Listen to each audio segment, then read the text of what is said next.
లక్షలు వసూలు చేస్తున్నాడు. 3 సార్లు ట్రాప్లోకి వెళ్ళి బయటపడ్డాడంటే ఎంత నెట్వర్క్ ఉందో వీరారెడ్డి నీకు. ఏం చేస్తావు, ఎంత డబ్బు సంపాదిస్తావు? 15 నుంచి 20 లక్షలు వసూలు చేస్తున్నాడట అక్రమంగా అనుమతులు ఇస్తూ.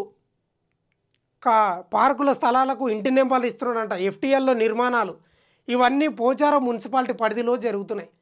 ఫతేనగర్లో కూడా ఇదే కథ. రాడక్లిఫ్ స్కూలు కొంచెమైనా ఉండాలి కదా వీరారెడ్డి. దొరుకుతావు ఏదో రోజు, దొరుకుతాడు ఏదో రోజు.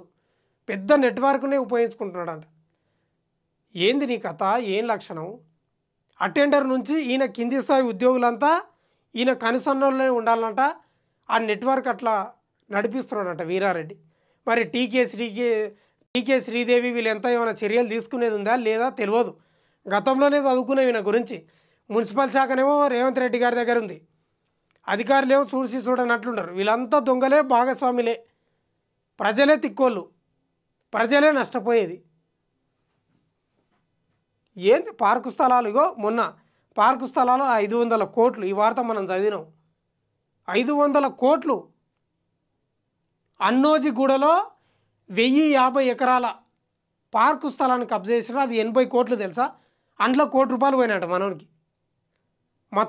మొత్తం ఆ పరిధిలో పార్కు స్థలాలు దానిలో విలువ 500 కోట్లు అంట. 150 ఎకరాలకు సంబంధించిన పార్కులు అవి. మరి ఏం నరుకుతున్నారు వీళ్ళు? నాకు అర్థమైతలేదు. ఈ కళ్ళు కనిపిస్తలేవా అధికారులకు? జిహెచ్ఎంసీ అధికారులకు కానీ, కమిషనర్కి కానీ, ఈ ముఖ్యమంత్రి రేవంత్ రెడ్డికి కానీ ఏం చేస్తున్నారో నాకు అర్థమైతలేదు. మరి ఏం నరుకుతున్నారు మీరు? ఏం పొడుస్తున్నారు? ఏం చర్యలు తీసుకుంటున్నారు ఈయన మీద? మేము రోజు ఇవే వార్తలు చదవాల్సి వస్తుంది, అక్రమాలవి.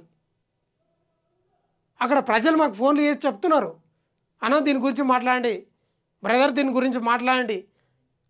మన రాకాసి గద్దల్లాగా పీక్క తింటున్నారు, రాబందులాగా పీక్క తింటున్నాడు ఈ దొంగ అని రోజు ఫోన్లు వస్తున్నాయి నాకు.